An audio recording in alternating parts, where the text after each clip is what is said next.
기독교인이 누구인가?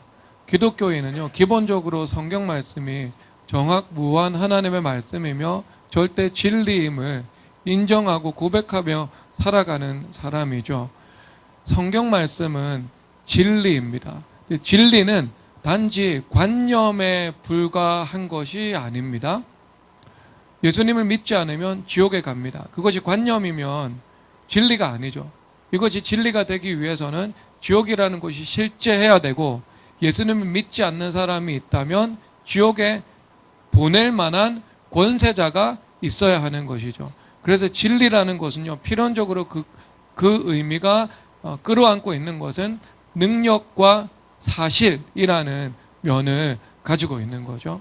그래서 우리가 진리라는 것은요, 곧 사실이다라는 것을, 그 속성을 품고 있고요. 그리고 진리가 사실이라면 하나님의 말씀을 믿고 살아가는 삶은 현실과 괴리된 삶이 아니라 도리어 매우 현실적인 삶임을 말씀을 하고 있습니다. 그래서 하나님의 나라는 말에 있지 않고 능력에 있다고 말씀하고 있죠. 그래서 우리 복음주의 기독교인은 복음의 힘이 있다면 그 복음의 능력, 그것을 우리가 삶의 현실에서 그 입증이 되어야 함을 말씀하고 있습니다. 그래서 성경에서 도처에서 말씀을 하고 있죠. 내 영혼이 잘된 같이 범사가 잘되고 강건할 것이다. 그래서 내 영혼이 잘 된다면, 하나님과 바른 관계가 정립되고 성경을 믿고 살아간다면 너는 확실하게 내 삶이 하나님의 복을 받을 것이고 육체도 강건하게 될 것을 주님께서 약속하고 계시죠. 여러분, 세상에 어떤 것이 이런 말을 할 수 있겠습니까? 진리가 아니라면 이 말을 할 수가 없습니다. 진리라는 것은요, 현실 속에서 입증해내는 능력이 있어야 되는 것이고요. 그리고 현실과 부합해야 그것이 진리가 되는 것이죠. 그래서 성경이 진리라고 믿고 살아가는 사람들은 삶 속에서 성경 말씀이 사실이 되어서 나타나는 것을 경험하는 거예요. 우리 지난주에 한 소식을 들었습니다. 목회를 하다 보면은 성도들의 삶에 임한 고난은요, 속보입니다. 바로 올라와요. 근데 성도들의 삶에 은혜가 임했어요. 그러면 그 은혜는요, 반은 속보로 올라오고요, 반은 뜸들입니다. 예를 들어서 한 2주 전인가요? 김신혜 자매가 싸돌아다니다가 배가 아려왔어요. 임신했는데. 근데 예배 끝나고 울더라고요. 기도 드렸죠. 유산하면 안 되잖아요. 그리고 소식이 안 와. 소식을 어떻게 제가 알았냐면요, 나은진 사모 휴대폰으로 인스타그램 들어가 가지고요, 잘 있네. 아니, 병원에 갔으면 괜찮으면 괜찮다, 안 괜찮으면 안 괜찮다 보고를 해야 될 거 아니에요. 근데 인스타 통해서 퉁치고 넘어가더라고요. 그래서 제가 수고를 했습니다. 우리 노상신 자매가요, 나팔관 하나가 기능이 되지 않았습니다. 그래서 둘째를 임신하고자 하는 계획을 접고 있었습니다. 근데 얼마 전에 병원에 갔는데요, 갑자기 의사 선생님께서 아무런 설명을 하지 않고요, 나팔관 하나 정상됐습니다. 그렇게 대답을 했대요. 치료로 되는 것도 아니고 약물로 되는 게 아니거든요. 그것이 기능이 한번 망가져 버리면 다시 회복될 수 없는 겁니다. 여러분, 그것을 뭐라고 말씀을 하시는가? 그게 진리의 힘이라고 말을 하고 있는 거죠. 그것은 데카르트가 줄 수 없고 마르크스가 줄 수 없는 겁니다. 이것은 오직 복음, 즉 이것이 복이다라고 말씀을 하시고 그 복을 실제 내려주실 수 있는 전능하신 하나님만이 하실 수 있는 것이죠. 그래서 그 진리라는 것은요, 서울대에서 나오는 게 아닙니다. 진리, 평화, 창조. 진리라는 것은요, 이 세상 만물을, 모든 것을 통할하시면서 원하는 것들을 이루어내실 수 있는 그 인격자이면서 전능자만이 선포하시고 또 이것이 진리다라고 규정하실 수 있습니다. 그 외에는요, 진리라는 개념 자체가 아예 성립될 수 없다라는 것을 우리가 생각해야 되죠. 그런데 우리의 삶의 현실을 보면은요, 하나님께서 성경을 통해서 주신 약속과 우리 삶의 현실이 같은 방향으로 움직이는 경우도 있지만 정반대 방향으로 나가고 있는 경우도 많이 있지요. 약속과 현실이 점점 멀어지는 거예요. 하지만 멀어지지만 가장 멀어진 곳에서 마치 약속의 사형 선고를 받고 현실이 자신의 승리를 선포하고 있는 곳에서 약속과 현실이 다시 만나게 되는 것을 우리는 삶 속에서도 보게 되고 성경에서도 보게 되지요. 그러면 나팔관의 죽음은요, 아이를 낳을 수 없다는 것인데 나팔관이 다시 부활해서 아이를 출산할 수 있게 되는 것이죠. 그것도 나이가 40이 넘어서. 여러분, 이것이 약속과 현실이 만나는 거거든요. 반대편에서. 여러분, 그 근거가 어디에 있는가? 그것은요, 십자가에 있잖아요. 예수님께서 십자가에 못 박혀 죽으셨죠. 메시아의 죽음이 선포되었습니다. 그런데 죽으신 바로 그 현장에서 예수 그리스도께서 부활하신 거죠. 십자가의 현장이 곧 부활의 현장이 되었던 것을 말씀하고 있습니다. 이것이 우리 기독교의 신비이면서 살아있는 실제라는 것이죠. 그래서 누가 꾸며낼 수도 없고 흉내낼 수도 없고 상상할 수도 없는 것, 이것이 예수 그리스도께서 죽었다가 다시 부활하셨다는 것, 그래서 우리 인생도 다시 부활할 수 있다는 것을 말씀을 하고 있는 것입니다. 그래서 로마서 1장 4절에서 이렇게 선포하고 계시는데요, 성결의 영으로는 죽은 자들 가운데서 부활하사 능력으로 하나님의 아들로 선포되셨으니 곧 우리 주 예수 그리스도시니라. 성령 하나님께서 예수 그리스도를 죽은 자 가운데서 다시 살리셨다라고 말씀을 하고 있죠. 성령 하나님의 능력은요, 부활의 능력이죠. 십자가 부활이 기독교 신앙의 요체라면 바로 부활의 능력이 기독교 신앙의 힘인 것이죠. 그래서 죽음이 있는 곳에 부활을 허락하신 것처럼 약속과 현실이 멀어진 곳에서 약속의 현실이 되는 기적과 은혜를 나타내는 것, 이것이 바로 부활의 능력임을 기억하시기를 바랍니다. 그러면 그 부활의 능력이라는 것은 도대체 어떤 길을 통해서 우리 안에 제시되고 있는가 하는 문제죠. 여러분, 욥기 42장 10절 다 함께 읽도록 하겠습니다. 시작. 욥이 그의 친구들을 위하여 기도할 때 여호와께서 욥의 공경을 돌이키시고 여호와께서 욥에게 이전 모든 소보다 갑절이나 주신지라. 아멘. 여러분, 욥기 1장에 가서 보면 욥이 큰 고난을 당하지요. 초신자도 있어서 제가 설명을 드리면 욥에게 아들 7과 딸 3이 있었고요. 그의 소유물 양 7,000마리, 낙타 3,000마리 등등 재산이 있었습니다. 그리고 그는 온전하고 정직한 사람이다라고 말을 하고 있습니다. 근데 그의 삶 가운데 고난이 임했습니다. 그래서 하루아침에 아들 7과 딸 3을 잃어버렸고, 그리고 그의 전 재산은 약탈당했고요. 그리고 심지어 그의 아내조차도 그의 믿음을 비방하고 마치 그 자리를 떠난 것처럼 보이는 그 현실의 삶 속에서 벌어진 것이지요. 그래서 그는 고난의 대표자로서 가장 이 세상에 태어난 어떤 사람들보다 큰 고통을 경험을 했습니다. 그래서 사실 이것은요, 많은 문학 작품이나 이 작가들의 그들의 모티브가 되기도 했습니다. 그래서 알베르 카메 같은 사람은요, 그 실존주의 이 소설을 썼잖아요. 그래서 그는 욥기 같은 욥기를요 늘 읽으면서 그 인생 가운데 있는 그런 이 모순적인 상황들에 대한 아이디어를 얻었다, 이렇게 이야기를 하고 있거든요. 그러면 이 욥이라는 인물이 하나님께서 지정하신 시간 동안 허락하신 범위 안에서 연단을 받았습니다. 죽기를 원하지만 죽지 못하는 상황 안에 있었습니다. 그래서 욥기 7장 16절에서 이렇게 말씀하시는데요, 내가 생명을 싫어하고 영원히 살기를 원하지 아니하오니 나를 놓으소서, 내 날은 헛것이니이다 라고 말을 하고 있습니다. 그러니까 우리가 고난이 극심하면 죽고 싶어지죠. 우리 어머니께서 제가 10살 이 즈음에 저를 양육하실 때요, 너무 삶에 고통이 많고 고난이 심하니까요 죽고 싶었대요. 늘 죽고 싶었지만 저 때문에 죽지 못했다고 이 고백을 했거든요.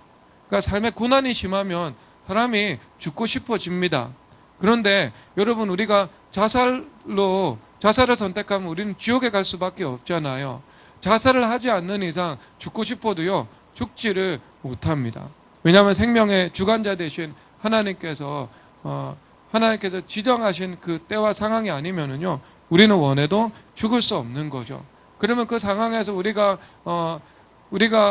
뽑아들 수 있는 카드는요, 유일합니다. 믿음으로 기도를 드리면서 하나님께서 이 호련히 이 십자가의 고난을 주님께서 제거해 주실 때까지 우리는 기다려야 하는 것이죠. 십자가가 끝이 아니었거든요. 십자가의 고난은요, 3일 있었고 그 후에 부활이 나타났습니다.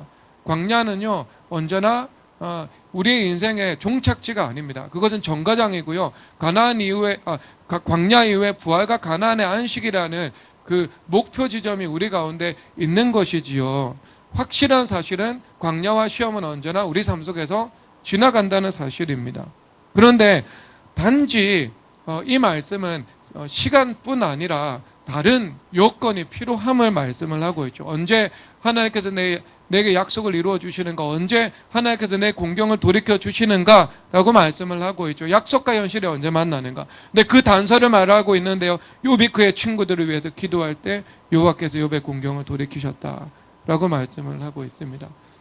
이것이 굉장히 중요한 함의를 지니고 있거든요. 여러분, 세상은 사람은 바뀌지 않는다고 하죠. 맞습니다. 하지만 복음은 사람이 바뀐다고 합니다. 왜? 진리에는 능력이 있기 때문에요. 사람이 바뀌기 위해서는요, 성경에서 3가지를 말씀하시죠. 첫 번째가 중생입니다. 그리고 두 번째가 회개입니다. 그리고 마지막 3번째가요, 연단을 통해서 사람이 바뀔 수 있음을 말씀을 하고 있습니다. 그런데 지금 욥이 이 연단을 통해서 자기 내면 가운데 박혀 있었던 그 자기의가 무너졌지요. 그것이 옛 자아가 죽는 시간을 통과를 했습니다. 하지만 그가 정금과 같이 나오기에는 한 가지 부족한 사실이 있었습니다. 그것은 무엇인가? 그것은 의롭고 정직한 욥을 비방하고 정죄했던 세 친구들과의 관계죠. 왜냐하면 욥기 내내 욥과 욥의 세 친구들이 이 변론과 논쟁을 주고받죠. 욥은 내가 이런 고난을 당할 만한 죄를 행하지 아니하였다. 그리고 욥의 세 친구들은 아니야, 내 삶 속에 나타난 삶의 결과를 보니까 너는 아주 악한 행동을 반복해서 저질렀음에 틀림이 없다라고 이 말의 공방전을요, 아주 날선 공방전을요, 수십 장에 걸쳐서 펼쳐 나가는 거죠. 그리고 이 논쟁은요, 하루 이틀 동안에 이루어진 것이 아니라 이 성경을 보면 적어도 수개월 동안 이 밤낮 이 친구들과 지속되었던 거죠. 그래서 몸도 아프고 그리고 삶의 고난도 심한데요, 친구들이 호텔에 잠자러 가면은요, 밤에 잠을 못 자는 거죠. 분하고 열받고 씩씩거리면서. 그리고 그 친구들도 호텔 들어가 가지고요, 또 밥 먹으면서 논리를 가다듬고, 그래서 어떤 칼날로 내가 이 욥의 심장을 후벼 파서 내 논리 앞에 굴복을 시켜볼 수 있을까라고 하는 그 시간이요, 적어도 수개월 정도 흘러간 거죠. 여기서 요약되고 간추려진 거, 필요한 것만 이제 드러나고 있는 것이니까요. 그러면 욥의 제 친구들 가운데도 욥을 판단하고 정죄하는 마음이 있었지만, 욥 가운데도 그 친구들에 대한 미움이나 적이, 분노, 원망, 서운함, 막 이런 감정들이 다 있지 않았겠습니까? 그런데 하나님께서 이제 연단의 시간이 딱 마무리되는 시점이 도래했습니다. 하나님의 때가 된 거죠. In His time. 그래서 그때 하나님 광야의 시험의 시간을 주님께서 종결짓고 가나안의 부활로 옮기기를 원하시는데, 주님께서 가만히 보니까 욥 안에 한 가지 부족한 면이 있는 거죠. 이 독소조항을 그대로 둔다면 시한폭탄이 되어서 언젠가는 그의 삶에 뿌리 내려서 그릇된 열매로 자라나게 될 수 있는 것을 하나님께서 보신 겁니다. 그래서 그것을 보시고 주님께서 이 문제를 처리하기를 원했던 거죠. 여러분, 욥은 본래 이 의롭고 관대하고 공의로운 성품이었거든요. 근데 다소 이 성경 말씀을 보면 자기의가 존재했다는 사실 외에 어떤 두드러진 죄악의 단서를 발견할 수가 없습니다. 그러면 욥이 당하는 그 고난을요, 욥의 죄에 대한 정당한 처벌이라고 볼 수 있을까요? 저는 그렇게 보지 않습니다. 욥의 죄, 이 자기 의가 다수 있었던 그 죄와 그가 당했던 그 고난을 저울에 올려놓고 상호 대조하고 비교를 하면은요, 그가 당한 이 고난의 무게는 그가 가지고 있는 그 죄와 상응하지 않습니다. 그 죄에 비해서 너무나도 그의 연단은 크고 강하고 길었음이 분명한 것이죠. 그러니까 균형이 맞는 상태는 확실하게 아니었음을 알 수 있는 겁니다. 그래서 이것은 죄에 대한 합당하고 정당한 처벌이다 이렇게 보는 것보다는요, 죄와 상관없이 죄의 단서가 아주 희미하게 존재하고 있기는 하지만 그의 삶 가운데 이유 없이 애매하게 찾아온 시험과 연단이었다 이렇게 볼 수 있는 것이지요. 그런데 그런 욥을 향해서 마치 그러한 이 심각한 고난을 당하는 것이 정당한 일인 것처럼 정죄하고 비방을 했으니까 얼마나 욥의 마음 가운데 분노가 있었겠습니까? 그리고 또 이 변론하고 또 다투어서 자신의 의로움을 입증하려는 욕구가 매우 강력했겠죠. 아마 그 안에 있는 그 부정적인 정서가 분명히 있었을 것입니다. 그러면 뭐 가능성은 두 가지지 않겠습니까? 그 안에 본래 그 죄성 안에 분노심이나 아니면 뭐 그 서운함이나 부정적인 감정이 자리를 잡고 있는데 하나님께서 그것을 이 압력을 통해서 드러내신 것일 수도 있고요. 그런데 사실 저는 그렇게 보지는 않습니다. 욥의 성품은요, 태생적으로 본질적으로 매우 의롭고 공의로운 이 성품을 가지고 있는 것처럼 보이거든요. 그러니까 아마 이것은 그 친구들과의 관계에서 어떤 후천적으로 외부에서 들어온 그런 감정이 아닐까라고 저는 생각합니다. 그러니까 쉽게 생각하면은요, 모든 인간이 본성적인 죄성을 가지고 있는데 또 하나님께서 주신 그 천성의 선한 면을 가지고 있는 사람들도 있잖아요. 우리는 뿌리 깊은 죄인이고 본질적인 죄인이거든요.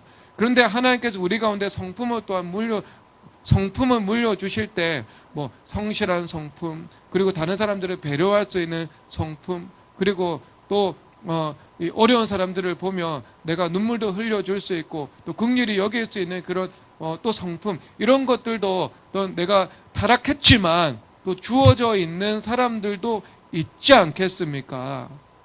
있지 않겠어요? 그런데 여러분, 그런 사람들이 또 삶을 살아가다가 많은 상처를 경험하면 그 상처가 만들어주는 정서가 있잖아요. 그러니까 제가 볼 때는 이 욥이 죄인으로 태어났고 죄성의 뿌리가 분명한 사람이었지만 친구들에 대한 원망이나 분노심, 미움 같은 경우는 그 안에 깊은 뿌리로 자리 잡고 있는 것이라기보다는 그 주변 환경과 그 관계를 통한 상처가 만들어준 외부에서 유입된 요인이지 않을까, 후천적으로 획득된 것이지 않을까라는 생각을 하게 되는 겁니다. 그래서 여러분, 그것이 뭐 태생적인 것이든 아니면 뿌리 박혀 있는 것이든 아니면 후천적인 것이든 아니면 그 외부에서 들어온 씨처럼 내 안에 심겨진 것이든 하나님께서 그것을 그대로 내버려 두기는 원하지 않았던 것입니다. 그래서 그 본질을 바꾸지 않은 채, 새롭게 하지 않은 채 그 삶의 형태만 고난에서 부활로 옮기기를 주님께서 원하시지 않으셨던 겁니다. 그래서 그에게 한 가지 처방을 내리는데 그것이 무엇인가? 욥이 친구들을 위해서 기도드리는 일이었던 거죠. 여러분, 그때 욥이 친구들을 위해서 기도드릴 때요, 형식적으로 의식적으로 기도드렸을까요? 아니면 전심으로 진심으로 주님 앞에 기도드렸을까요? 어떻게 생각하십니까? 전자라고 대답하시는 분은요, 여러분들이 기도를 별로 안 해보신 분들일 거예요. 그런데 기도를 여러분 주님 앞에서 정말 간절히 드려본 분들은요, 아마 두 번째 이 마음을 가지고 주님 앞에 나아갔을 것이라고 확고하게 대답할 수 있겠죠. 그래서 기도라는 것이 무엇인가? 그것은 하나님과의 교통과 교환입니다. 그래서 우리가 기도를 통해서 내 생각과 정서, 상처, 이것은요 십자가로 옮겨지게 되는 것이죠. 그래서 예수님께서 주시는 생각과 정서와 느낌, 이것이 양심, 이것이 우리 가운데 충만하게 부어지는 것을 말씀하고 있는 겁니다. 그래서 기도는 하나님과 교통이기 때문에 아마 성령 하나님의 능력과 정서가 우리 마음 가운데 밀려들었을 것이지요. 그래서 욥 안에 있는 부정한 것들을 다 밀어내고 선하고 아름다운 마음으로 주님께서 새롭게 하시고 바꾸어 주셨을 것입니다. 그래서 그 안에 남아있는 마음은 하나님의 사랑이고 긍휼이고 내가 용서받은 것처럼 저들도 용서받기를 원하는 마음이고, 그리고 그 공의롭고 자비로운 그 심성이 그 안에 남지 않았을까라고 생각합니다. 여러분, 이것이 바로 하나님께서 복 주시는 마음이고요, 하나님께서 일하시기에 합당한 마음임을 기억하시기 바랍니다. 근데 이것을 성경에서 어떻게 정의내려고 있는가? 이것은 하나님과 마음에 합하다, 이렇게 말씀하고 있습니다. 여러분, 사도행전 13장 22절에서 제가 읽어드리겠습니다. 이렇게 말씀하시는데요, 내가 이새의 아들 다윗을 만나니 내 마음에 합한 사람이라 내 뜻을 다 이루게 하리라 하시더니 말씀하고 있습니다. 자, 이거 다윗은 내 마음에 합하다 말하고 있습니다. 이것은 문법적으로 마음에 들다 말을 하고 있죠. 저는 요즘에 성전 건축을 하고 있기 때문에요, 저는 이렇게 표현을 합니다. 이것은 뭐 건축의 관점에서 규격에 맞다, 이렇게 설명을 하죠. 여러분, 현관의 문이 고장나죠. 그럼 그 문을 교체해야 되겠죠. 그러면 그것이 현관의 이 높이와 이 길이, 너비라는 그 규격에 맞아야 되겠죠. 그럴 때 들어맞게 됩니다. 여러분들이 이사할 때 장롱을 바꾸고 하지 않습니까? 근데 그 장롱의 이 넓이와 높이가 방의 규격에 딱 들어맞아야 되죠. 그러면 방 안에 잘 들어가게 되고 죽은 공간 없이 우리가 잘 활용하면서 살아갈 수 있게 되는 것이죠. 이것을 맞다, 이렇게 말을 하는 거죠. 그리고 축구 감독이요, 축구 선수에게 전술 명령을 내리죠. 너는 골 넣을 생각하지 말고 오직 저 선수 하나를 집중적으로 마크하면서 저 선수에게 패스가 들어올 수 있는 모든 길목들을 다 차단하라 라고 명령을 내립니다. 그럴 때 그 선수가요, 자기를 부각시키고자 하는 그 욕망을요 모두 십자가에 못 박고 감독의 명령을 충실하게 이행하죠. 그럴 때 감독의 마음에 맞다, 감독의 그 축구 철학의 규격에 합치된다, 이렇게 말을 할 수 있을 것입니다. 그래서 주님의 마음에 합하다, 이런 것은요, 하나님의 마음의 규격에 우리의 성품과 행실의 규격이 잘 들어맞는다, 이것을 말씀을 하고 있는 것입니다. 그래서 아모스 3장 3절에서 이렇게 말씀하시는데요, 두 사람의 뜻이 같지 않은데 어찌 동행하겠으며 말씀을 하고 있습니다. 그래서 주님께서 우리와 동행하시고 또 연합하시고 우리를 통해서 일하시기 위해서는요, 우리의 마음과 우리의 마음의 규격이 예수 그리스도의 이 마음의 규격과 합해야 하는 것을 말씀하고 있습니다. 그리고 하나님께서 우리를 축복하시고자 하잖아요. 그런데 그 축복이라는 것도 본래 어떤 하나님께서 우리를 통해 이루시고자 하는 사명, 하나님께서 만물 가운데 역사하시고자 하는 그 진행 방향과 일치되는 속성을 분명히 가지고 있습니다. 왜 그런가? 마태복음 28장에서 예수님께서 말씀하시죠. 하늘과 땅의 권세를 내게 주셨다 말씀하시면서 너희는 모든 민족을 제자로 삼으라 라고 말씀을 하고 있습니다. 그러면 하늘의 권세라는 것이 무엇입니까? 그것은 우리가 성령 하나님의 능력, 하나님께서 주신 영적인 은사와 자연적인 은사와 기회들, 그리고 하나님께서 우리 가운데 부어주시는 신령한 관계, 복과 성품, 이것이 하늘의 권세라면 땅의 권세는요, 하나님께서 이 땅의 만물들을 통치하시고 운영해 나가는 그 주권자로서 가지시는 다양한 이 종류의 힘과 자원들을 말씀을 하고 있는 거죠. 정치도 그러면 땅의 권세죠. 기업도 땅의 권세죠. 지위도 땅의 권세죠. 리더십과 영향력도 땅의 권세의 일종이죠. 법도 대표적인 땅의 권세인 것입니다. 그렇다면 여러분, 이런 하늘과 땅의 권세라는 것은요, 무엇과 불가분입니까? 모든 민족을 제자 삼으라는 것과 불가분인 것이지요. 그러면 하나님께서 이 땅에서 주시는 이런 모든 종류의 축복이 있죠. 돈이든 지위든 영향력이든.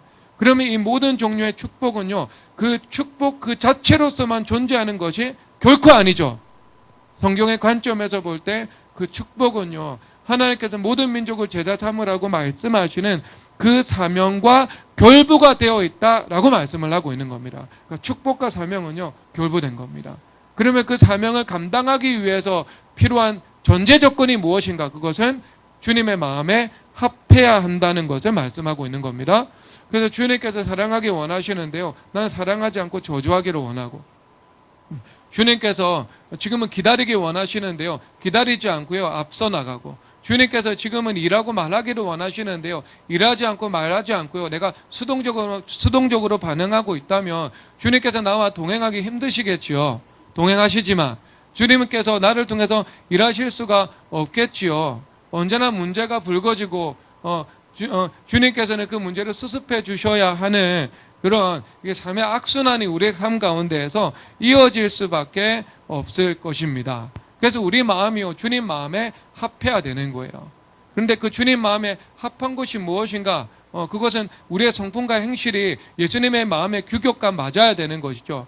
그런데 그 규격의 일면에 대해서, 중추적인 면이면서 일면에 대해서 말씀하고 있는 바, 이것이 뭐예요? 친구들을 위해서 기도드리는 거예요. 그런데 그 친구들은요 의로운 욥을 합당하지 않게 정죄하고 비방했던 그 세 친구들이죠. 세 친구들이죠. 원수예요, 사실상. 원수입니다.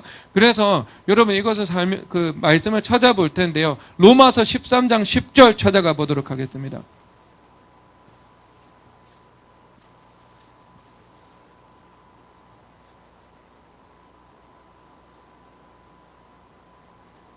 로마서 13장 10절 다 함께 읽겠습니다. 사랑은 이웃에게 악을 행하지 아니하나니 그러므로 사랑은 율법의 완성이니라. 아멘. 여러분, 사랑은 율법의 완성이죠. 그러면 율법의 완성의 극치가 무엇인가? 그것은요 원수를 사랑하는 거예요. 그래서 우리가 사랑한다는 것은요, 내가 사랑해야지 해가지고 사랑이 되면 사랑 못할 사람이 아무도 없죠. 여러분, 사랑이 자연스러운 감정이라고 생각합니까? 아닙니다. 사랑이 자연스러운 감정인 것은요 딱 두 가지가 있는데요, 정욕이에요. 정욕, 음란한 거. 그건 여러분 자연스럽게 일어날 수도 있어요. 그리고 또 자연스러운 감정일 때는요, 내가 이성 교제할 때, 그건 자연스러운 감정이죠. 그런데 결혼을 하고 나서는요 자연스러운 감정만으로 충분하지 않습니다. 왜냐하면 이 남편과 아내가 한 몸이 되어서 살아갈 때 분명히 사랑하지만 그 상대방에 대한 불만이 있거든요. 나는 완전하지 못한데 완전한 그 완전함을, 신적 완전함을 배우자에게 요구를 하고 있거든요. 내 이 완악한 마음이요. 그러면 뭘 해야 되겠어요? 내가 자기 부인을 하고 십자가와 연합하고 주님 앞에 사랑할 수 있는 마음을 구해야 되는 것이지 않겠습니까? 그러면 그 구함을 통해서 사랑하는 것이 자연스러워지게 되는 거예요. 에이, 아닌 것처럼 말씀하시네. 결혼해본 분 다 알잖아요. 늘 우러나와요. 기본적인 사랑은 바탕에 깔려 있죠. 근데 조선 집사님 아니라고 말씀하셨어요. 남편이 미울 때 있어요, 없어요? 조선 집사님. 아니, 요즘 말고 그동안 살아오면서 고개를 끄덕였습니다. 미울 때가 있거든요. 그러면 그때 미움이 자연스럽지 사랑은 자연스럽지 않잖아요. 어떻게 해야 돼요? 주님 앞에 기도를 드려야 되지 않겠습니까? 기도를 드리고 간절히 주님 앞에 부르짖으면 성령 하나님의 그 압력이 내 안에 하나님의 사랑으로 밀려 들어오는 것이죠. 그래서 하나님의 마음이 내 마음 가운데 부어지게 되고요, 내가 기도 드리는 그 대상을 향한 사랑의 마음을 하나님께서 우리 가운데 부어주시는 것입니다. 그건 성령 하나님의 능력으로 임하는 것이고요, 성령 하나님께서 우리 가운데 임할 때 그 압력으로 형성되는 일이죠. 그래서 우리가 성과 악을 분간하지 못하는 것이 아니라 성과 악을 분별하는 공의로운 성품의 속성은 우리 가운데 그대로 있는데, 공의로운 성품의 또 다른 속성인 그 사랑과 관대함과 온유함이 우리 안에 들어와서 자리를 잡게 되는 거죠. 그래서 마음의 상태가 뿌리째 바뀌어 버리게 되는 것을 말씀을 하고 있는 겁니다. 그러니까 용서가 안 되는 사람도 용서를 하게 되는 것이고요, 사랑이 안 되는 사람도 사랑을 할 수 있도록 은혜를 베풀어 주시는 거예요. 그러니까 여러분, 이것이 자연스럽지 못한 것이 자연스러운 일이 되어가는 거예요. 되어가는 거. 내 자연적인 정서와 느낌과 생각으로는 안 되는 일인데 그냥 사랑해야지라고 다짐을 하지만 마음 한켠에서는 그 불만과 그리고 어떤 비토하는 그 정서들이 있는데요. 아니에요. 내가 정말 주님 앞에 기도드리고 성령 하나님의 능력이 내 안에 들어오면은요, 그 성령 하나님의 능력이 그 마음을 내 안에서 축출해 내시고요, 주님께서 이 아름다운 것으로 양의 것으로 양화로 주님께서 우리 안에 바꿔 놓으시는 거죠. 바꿔 놓으시는 거. 여러분 그렇게 될 수 있습니다. 자, 그러면 여러분 사랑은 율법의 완성이라고 말을 하죠. 이게 얼마나 복된 말입니까? 예수님께서 율법의 완성되시고 사랑이 또한 그런 의미를 가지고 있죠. 여러분 예수님께서 율법이 완성되시니까 우리가 예수님을 믿고 그분의 십자가 그늘 아래 들어갈 때요, 율법적 정죄와 저주가 더 이상 우리에게 효력을 미치지 못하게 되는 거죠. 원수마귀의 것. 자, 그러면 똑같아요. 하나님의 사랑이 우리 마음을 주장하게 되죠. 그 사랑은 율법의 완성이죠. 그러니까 율법적 정죄와 저주를 틈과 이 공간 삼아서 우리를 압박하고 우리를 시험하려고 하는 원수 마귀들이 있잖아요. 그러면 그 성령 하나님의 능력인 사랑의 힘 앞에서 원수 마귀들이 마치 근무력증이 걸린 것처럼 힘을 잃어버리고 무력화되어서 휙 쓰러져 버리게 되는 것을 말씀을 하고 있는 것입니다. 그래서 시험이 떠나가고요, 원수들이 주변에서 사라지게 되고요, 파탄난 관계가 회복이 되기 시작하고요, 나를 힘들게 하는 사람이 나를 존중하기 시작하게 되는 거죠. 무엇 앞에요? 사랑하는 그 능력 앞에서요. 그래서 갈라디아서 5장 6절에서 말씀하시는데, 그리스도 예수 안에서는 할례나 무할례나 효력이 없으되 사랑으로서 역사하는 믿음뿐이니라. 그러니까 사랑을 통해서 역사되는 믿음의 능력인 것이죠. 그러니까 우리 마음이 하나님의 성품이라는 성품의 규격과 들어맞게 되잖아요. 그래서 하나님의 사랑이 우리 내면 가운데 자리를 잡게 돼요. 그러면 성령 하나님께서 내 성품을 통해서 드러나시는 것처럼 나를 통해서 하나님의 능력을 나타내심을 말씀하고 있는 겁니다. 그래서 이것을 총 합쳐가지고요, 예수님께서 내 안에서 사시는 것, 예수님께서 내 안에서 분명하게 드러나시는 것, 때로는 성품으로, 그리고 성품과 함께 능력으로 나타나시는 것을 말씀을 하고 있습니다. 예수님의 그 한 인격 안에 이것이 자리 잡고 있는 거잖아요. 성품과 능력 분리되어 있지 않잖아요. 똑같은 거예요. 예수님께서 나타나실 때 그리스도의 성품이 나타나시면서 그리스도의 능력도 함께 나타나게 되는 것을 말씀을 하고 있는 겁니다. 그래서 여러분 욥이 친구들을 위해서 드리는 이 기도는요, 자기를 바꾸는 힘이면서 우리 주변을 바꾸는 힘이다라는 것을 말씀을 합니다. 그래서 여러분 그 기도, 욥의 친구를 위해서 기도를 드리잖아요. 욥의 황폐한 내면을 푸른 초장과 같은 마음으로 주님께서 바꿔주셨겠죠. 그 간절한 기도를 통해서 예수님과 교환이 이루어지니까, 기도를 통해서 예수님과 교통이 이루어지니까요, 예수님의 것이 내 것이 되고 내 것은 예수님께서 십자가로 가져가시게 되는 거잖아요. 그러니까요, 내 마음을 바꾸어지게 되는 거야. 바꾸어지게 되는 거. 그래서 네 마음이 내 마음에 합하도다. 그러니까 사도행전 13장에서 다윗은 내 마음에 합한 사람이다. 저가 내 뜻을 다 이루리라. 그러니까 하나님의 마음에 합하니까요, 그 다음 하나님께서 하나님의 뜻을 우리 삶 속에서 이루어 나가시는 겁니다. 하나님의 뜻을 이루어 나가시니까요, 결과적으로 성령 하나님의 능력이 되어서 우리 주변을 바꾸는 힘이 됨을 말씀을 하고 있습니다. 여러분 성경에 나와 있지는 않습니다. 한번 추측을 해봅시다.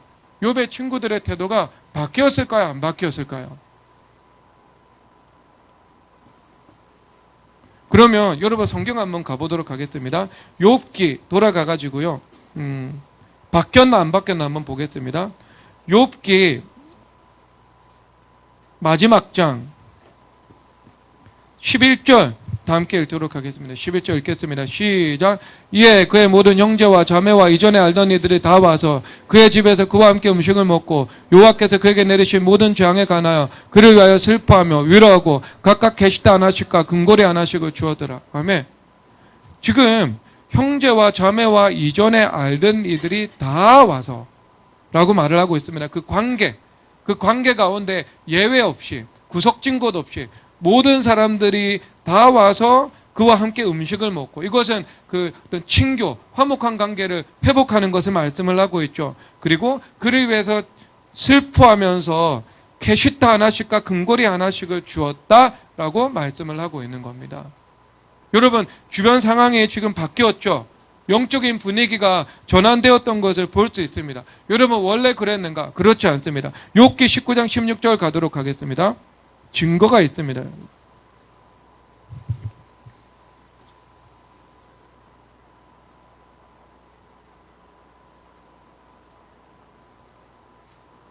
욥기 19장 16절 다 함께 읽겠습니다. 시작. 내가 내 종을 불러도 대답하지 아니하니 내 입으로 그에게 간청하여 하겠느냐. 아멘. 내 종을 불러도 대답하지 아니한대요. 그리고 14절에서 보니까요, 친척은 나를 버렸대요. 15절에서는요, 여종들은 나를 이방인으로 여긴대요. 17절에서 내 아내도 내 숨결을 싫어한대요. 부부관계도 파탄난 거예요. 파탄난 거. 여러분, 주님 앞에 감사하시기 바랍니다. 왜냐하면 여러분들의 아내는 여러분들의 숨결 싫어하지 않잖아요. 욥의 아내는요, 좀 못됐어. 우리 교회 아내들은 정말 조강지처들이거든요. 남편 사랑하고 남편 기다리고 남편 사모하고 남편 존중할 줄 알거든요. 교육도 잘 받았고. 그런데 욥의 아내는요, 마더와이즈를 안 해가지고 지금 남편 대하는 법을 모르는 거예요. 지금 남편이 막 흥하고 성공할 때는 존대하다가 남편이 완전히 망해가지고 사회적으로 별 볼 일 없어지니까요, 사회 사람들이 욥을 무시하는 것처럼 함께 지금 욥을 무시하고 있는 거 아니겠어요? 지금 그런 거예요. 지금 아내가 다행히 이혼하자고는 안 했네. 보니까 그것만으로도 칭찬을 좀 해줘야 되나요? 자, 지금 그런 상황인 거예요. 지금. 그리고 또 이것만 있나요? 욥기 30장 1절. 30장 1절. 동네 사람들입니다. 이제 읽겠습니다. 시작. 그러나 이제는 나보다 젊은 자들이 나를 비웃는구나. 그들의 아비들은 내가 보기에 내 양떼를 지키는 개 중에도 둘만하지 못한 자들이니라. 아멘. 여러분, 이 동네 젊은이들도 자기를 지금 멸시하고 있다라고 말을 하고 있는 겁니다. 그러니까 주변의 관계 가운데 너무 이 흑암의 파도가 강력하게 밀려오니까요, 지금 자기를 존중해주고 뭐 위로해주는 사람이 어디 하나 없다, 이렇게 말씀을 하고 있는 겁니다. 안타까운 상황이죠. 여러분, 그런 상황은 아니잖아요. 여러분 안에 있어서 감사하죠. 그리고 교회 안에서 여러분들을 위해서 기도하는 형제 자매들이 있어서 감사하죠. 그러니까 욥의 고난하고는요, 여러분들의 고난하고는요, 비할 바가 되지 못합니다. 비할 바가 되지 못해요. 목회자도 있고 교육자도 있고 감사한 일이 아니겠습니까? 그런데 어쨌든 언제 분위기가 바뀌었다고 말씀하시죠? 욥이 친구들을 위해서 기도할 때. 그러니까 하나님께서는 우리의 성품과 하나님의 성품이 합할 때 주님께서 일하시죠. 그리고 하나님의 성품과 우리가 기도하는 그 방향이 같은 방향으로 움직여 나갈 때 더욱 일하는 것을 말씀을 하고 있습니다. 그래서 우리 하나님 말씀 찾아가 보겠는데 마태복음 5장으로 가도록 하겠습니다.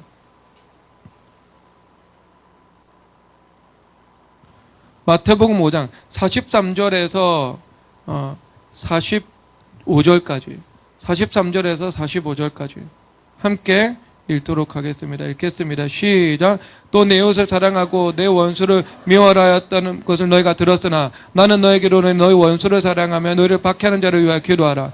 이같이 한 자 하늘에 계신 너희 아버지의 아들이 되리니 이는 하나님이 그 애를 악인과 선행에게 비추시며 의로운 자와 불의한 자에게 내려주심이라. 아멘. 그래서 하나님께서 여기서 이 아버지의 아들이 되리니라고 말씀을 하고 있습니다.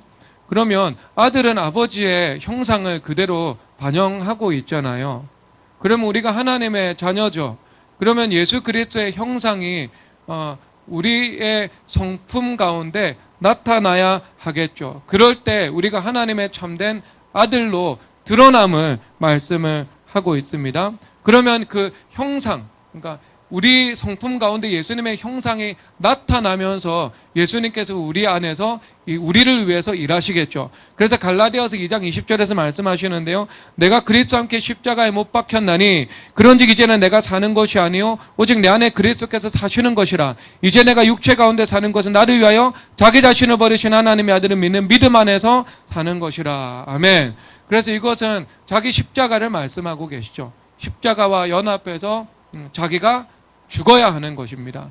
그래서 부정적인 판단과 감정, 이것을 십자가에 못 박아야 함을 말씀하고 있습니다. 그것뿐만 아니라 우리가 그 상대방이 가족이든 아니면 그 상대방의 교회 안에 있는 형제와 자매든 아니면 교회 밖에서 나와 원수 관계를 맺고 살아가는 사람이든 그 사람을 위해서 기도를 드릴 때 예수님의 성품이 내 성품을 사로잡고 주장하기 시작한다는 것을 말씀하고 있는 것입니다. 그래서 내 성품을 통해서 예수님의 성품이 드러날 때 예수님 인격은 단일하시잖아요. 예수님의 성품과 능력은 예수님이라는 한 인격 안에 존재하는 것이지 성품과 능력 따로 있는 것은 아니잖아요.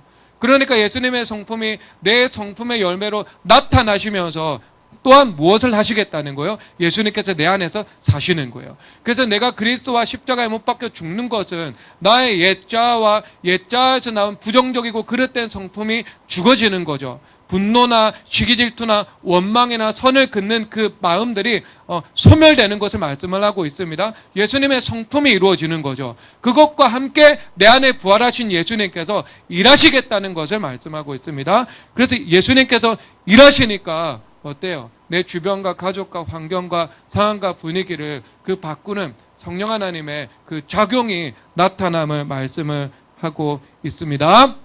여러분, 그렇다면 이것은 원수와 나를 박해하는 자들이잖아요. 원수와 나를 박해하는 자들이잖아요. 이것은 욥은 정당하고 의롭고 정직한데 욥의 세 친구들은 판단하고 정죄했잖아요. 그럼 이 관계를 볼 때 나는 100% 욥은 100% 옳아요. 욥의 친구와의 관계에서는요. 하나님과 관계에서는 자기 의가 있지만 욥과 욥의 그 세 친구들과의 관계에서는요. 욥은 의로워요. 왜? 성경에서 말씀하고 있잖아요. 당대 의인이라고. 욥처럼 흠이 없고 온전하고 정직한 사람을 너는 한번 보았냐고. 하나님께서 말씀하실 정도의 사람이라면 얼마나 이분이 대단한 대단한 사람이에요. 그러면 난데없이 지금 욥의 세 친구가 와가지고요, 그 사람들에게 잘못한 것도 없는데 와서 정죄하고 비방하고 하고 있는 거 아니겠어요? 그 사람은 악에 악을 더한 것이고요, 욥은 까덕없이 그 사람들한테 공격을 당하게 되는 거죠. 그 사람들이 불의한 거 아니겠어요? 그런데 이런 100% 선과 악의 관계인데요, 주님께서 그 선인을 향해 악인을 보고 기도하라고 하는 거 아니에요? 악인을 위해서? 그리고 원수를 사랑한다. 그 다음에 박해하는 자를 위해서 기도한다. 특히 박해하는 자들은요, 내가 신앙을 이유로 나를 박해하는 사람이라고 말하고 있는 것이지 않겠습니까? 내가 하나님께서 말씀하신 의의 길을 걸어가고 있는데요, 그것에 돌을 던지는 정말 하나님 앞에 심판받아 마땅한 사람들이 아니겠습니까? 그런데 하나님께서 그런 사람들을 위해서 기도를 드릴 때 그것이 아들 안에 아버지의 성품이 나타나는 것이 된다고 말씀을 하고 있죠. 그러면 여러분, 우리가 교회 안에서 아니면 가정 안에서 동고동락하고 살아가야 하는 형제 자매 관계라면, 그리고 부부의 한몸된 관계라면 얼마나 더 기도하고 사랑하고 용서해야 되겠습니까? 심판받아 마땅한 악인을 위해서 기도하라고 말씀을 하고 계시잖아요. 그러면 그리스도 안에서 우리가 한몸 되어서 살아가고 그리고 형제 자매의 연합을 이루고 있고, 그리고 하나님께서 나를 용서하기를 원하시는 것처럼 그도 사죄하기를 기뻐하시는 라는 것이 분명한 사실이고, 하나님께서 나에게 복을 주시기를 원하시는 것처럼 그 형제 자매들에게도 동일한 은혜를 베푸시는 것이 하나님의 분명한 뜻이라면 우리가 그 주변의 형제 자매를 위해서도 기도드리는 것이 마땅한 태도가 아니겠습니까? 그래서 우리가 교회 안에서나 가정 안에서 구성원들, 그리고 형제 자매 동력자들을 무시하고 냉대하고 고압적인 자세로 대하고 교만한 자세로 판단하고 그리고 선을 긋는다면 하나님께서 그것을 얼마나 안타깝게 여기시겠습니까? 안타깝게 여길 뿐만이 아니라 그의 성품의 규격이 예수님의 성품과 맞지 않게 되므로 예수님께서 일하시지 못하는 이 비극이 우리 삶에서 출해되는 것을 말씀하고 있습니다. 그래서 여러분 욥이잖아요. 온전하고 당대 의인이고 정직한 욥 안에서도 그런 불순물이 남아있는 것을 하나님께서 원하시지 않으셨잖아요. 주님께서 교정하셨잖아요. 그렇다면 우리는 얼마나 더 하나님께서 그것을 수정하기를 원하시겠습니까? 여러분 욥이 인생이 부활했습니다. 그래서 욥기 마지막 편에 보면은요, 하나님께서 잃어버린 자녀도 2배로 허락하시고요, 잃어버린 재산도 2배로 허락하시고, 하나님께서 자손 4대를 보는 장수하는 복까지도 더해 주셨습니다. 그러니까 하나님은요, 은혜로우신 분이에요. 욥의 고난이 부당해 보이고 본인의 죄에 비해서 비교할 수 없을 정도로 이 강도 높은 이 연단과 시험을 허락받았잖아요. 그런데 하나님은 얼마나 은혜스러운 분이신가? 욥이 받았던 고난에 비교할 수 없는 하나님의 큰 은혜를 더해 주셨지 않습니까? 욥의 죄보다 욥의 고난이 더 컸다면 욥이 당한 고난보다 욥이 받았던 그 축복은요, 갑절이 되는 거죠. 갑절이 되는 거죠. 그러면 여러분 그 욥의 부활이 어떤 전제를 통해서 이루어진 거예요? 그 악인을 향해서 자신을 비방하고 정죄했던, 까닭없이 저주를 퍼부었던 그 세 친구들을 위해서 기도 드릴 때 하나님께서 욥의 내면의 세계를 교정해 주심으로 하나님과 합한 자가 되게 만들어 주시고, 그 다음에 그의 삶 속에서 부활의 일을 행사해 주셨습니다. 그러면 우리는 어떻게 했습니까? 하나님께서 우리에게 무엇을 원하시는지 읽어야 되겠죠. 그래서 우리도 형제와 자매들을 사랑하고 용납하는 마음을 가지고 있어야 되겠죠. 피차 용서하고 하나 되기를 힘쓰는 마음을 가지고 있어야 되겠죠. 그리고 가족에 대해서도 내가 십자가와 연합하고 그 가족의 상태와 상관없이 내 의무를 다하고 존중하고 공경하고 사랑하고 희생하는 그 태도를 하나님께서 기뻐하시겠죠. 그래서 그 성품이 하나님의 성품과 맞아 떨어질 때 주님께서 일하셔서 나타나는 것, 욥의 부활과 같은 여러분 인생의 부활을 주님께서 허락하시는 것입니다. 그래서 하나님의 성품이 여러분 가운데 부어질 때 이 현실과 이 약속이 정반대편에 있는 바로 그곳에서 만나는 기적을 허락해 주시는 거죠. 그래서 기적이 현실 가운데 나타나고 하나님의 약속이 사실이 되어서 내 인생이 부활하게 되는 역사를 일으켜 주시는 것입니다. 여러분 약속의 사형 선고를 근심하지 마시기 바랍니다. 약속의 사형 선고가 있는 곳에서 현실의 승리가 있는 곳에 승리가 선포되는 것처럼 보이는 곳에서요, 약속의 부활과 승리가 언제나 성경에서는 선포되고 있음을 기억하시기를 바랍니다. 그런데 그것이 우리의 그 성품과 함께 일어나는 일이라는 것을 기억하시고, 여러분 부활의 이 수혜자, 그리고 부활의 증거자, 그리고 그 부활의 주역이 되시기를 주님의 이름으로 축복합니다. 기도 드리도록 찬송하도록 하겠습니다. 찬송은요, 주님께 영광 다시 사신 주 찬송하겠습니다.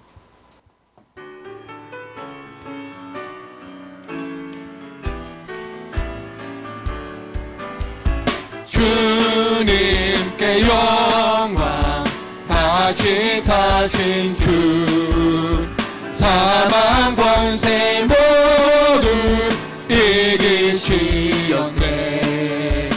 너희 옷 입은 천사 돌을 옮겼고 누우셨던 곳은 비어 있었네. 주님께 영광 다시 사신 주, 사망 권세 모두 이기시었네. 부활의 주님 나타나시사 두려움과 의심 물리치셨네. 기뻐 찬송하여라. 다시 사신 주님 죽음 이겼네. 주님께 영광. 다시 사신 주 사망 권세 모두 이기시었네. 생명의 힘을 영광의 주님.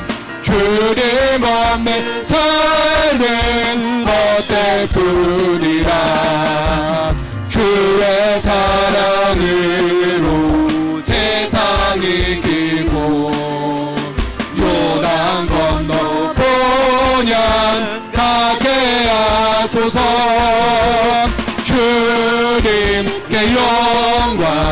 다시 사신 주 사망 권세 모두 이기시었네.